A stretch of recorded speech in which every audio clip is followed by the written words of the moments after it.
It's hard not to talk about the current Heat versus Knicks Eastern Conference semifinal series and not think of the past matchups between the two teams. One of the central figures of the Heat-Knicks battles of the 1990s is Knicks center Patrick Ewing. Fox Sports reporter and play-by-play announcer John Fanta talked to Ewing before the 2023 series. And John, he joins me now for a trip down memory lane. John, how's it going, man? It's great to be with you, Dexter. Thanks so much for having me. And yes, this series has so many layers to it because the rivalry defined a segment of the NBA in the late 90s. And yeah, it might be 25 years ago, but it was pretty clear to me Patrick Ewing has these memories fresh in his brain. Yeah, as a lot of Knicks fans do too, and Heat fans, both have these memories fresh into their brain. So let's get right into it, John, because Ewing, while you mentioned he's far removed from those 90s battles, what is etched in his memory about those series? What's at the forefront that he thinks about when he thinks about Knicks Heat in the 90s? Well, I asked Ewing on Saturday when we talked, I said, so Patrick, what's the biggest memory that comes to mind with Knicks Heat? And he said, well, that's an easy question. We beat them more than they beat us. And that was just Patrick Ewing being Patrick Ewing. But he looks back at 97, and he wonders, like many Knicks fans, of what could have been with that New York team. That when the Knicks are positioned up 3-1 in that 1997 Eastern Conference semifinal series, and the Heat are about to win in Game 5, Charlie Ward, P.J. Brown getting into a scuffle that leads to P.J. Brown throwing Charlie Ward out of bounds and into a row of photographers. And Ewing did leave the bench along with a couple other Knicks players, and that led David Stern to handing down the most harsh penalty that we had seen at that time with those suspensions.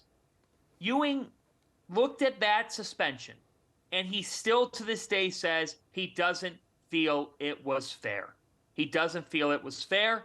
He didn't feel it then. He doesn't feel it now. And he said, I wasn't involved in that skirmish. It didn't make any sense back then. Yes, he left the bench, but 97 to him still stings because that skirmish is something that makes him think that if that didn't happen, the Knicks were going to win that series. They were going to go to the Eastern Conference Finals, and he felt they could have won the NBA title. Yeah, I think a lot of people felt like they had a good shot against the Bulls that year. So that's etched in the forefront of his mind there. And New York had a 3-1 series lead, 5 players suspended, as John mentioned, and the whole thing. How much does that really bother him? Because you talked about it, it really stings for him and a lot of Knicks fans. How much does that still bother him? Is that sort of the defining thought when he thinks about Knicks Heat battles? Is that the first thing that comes to mind, that we didn't get the job done in 1997? Yeah, it really bothers Ewing.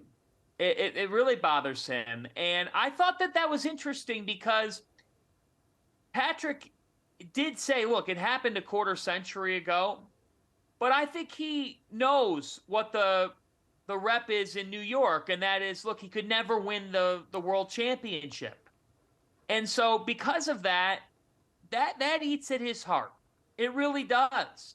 And it makes him feel personal about it because he felt like in that instance that the league holding him out for a game and then holding out a couple of other Knicks players as that series continued between John Starks and Larry Johnson, Allen Houston as well, who were involved, that really hampered the Knicks from winning that series and hampered Ewing from getting the big one.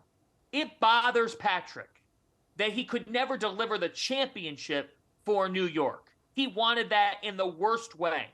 And he is New York, true blue, to a T. Like I said to you earlier, Dexter, he looks at the end of the day, he looks at 1998, he looks at 1999, he looks at Allen Houston's floater, the game winner. He has a lot of good memories. He said the hardest he's ever laughed was when Jeff Van Gundy was clinging at Alonzo Mourning's leg. Yeah. But it does bother him that in 1997, he feels a series got taken from him in what could have been a championship run. He loves New York with a burning passion, and he wanted to deliver that title. And that's why it remains so fresh a quarter century later. Yeah, it's amazing how you can have all those other good memories, right? All those other positives, but still the one that got away, that's the one that sticks in the forefront of Ewing's mind. Lastly, John, we saw Ewing back at MSG for Game 1 this series that was going on. What does the Hall of Fame center think of this current Knicks squad, this renewed rivalry, if there is one, with the Heat? And does he think that the Knicks can win this series?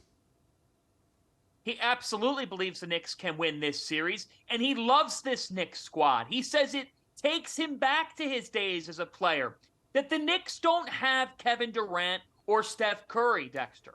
But what they do have is a toughness factor, and that's something that Patrick Ewing appreciates. It's why he was in the building on Sunday, returning to the Garden and checking out his New York Knicks, because they remind him of the teams that he was on. He has been a huge fan of Jalen Brunson for a long time. He loves the way that Brunson goes about his business. Remember, Patrick was the head coach at Georgetown before getting let go after this past season, but he coached against Jalen Brunson. He's had a deep appreciation for Josh Hart, those Villanova guys, because he saw them in the Big East, and he said they just grind it out.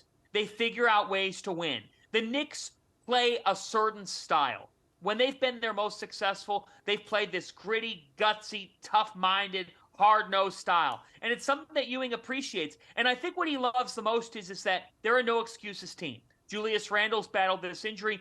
Ewing told me he loves the fact that the Knicks have not let that become the story, that Randle adds a different dimension to this Knicks team, but that they just kept on fighting.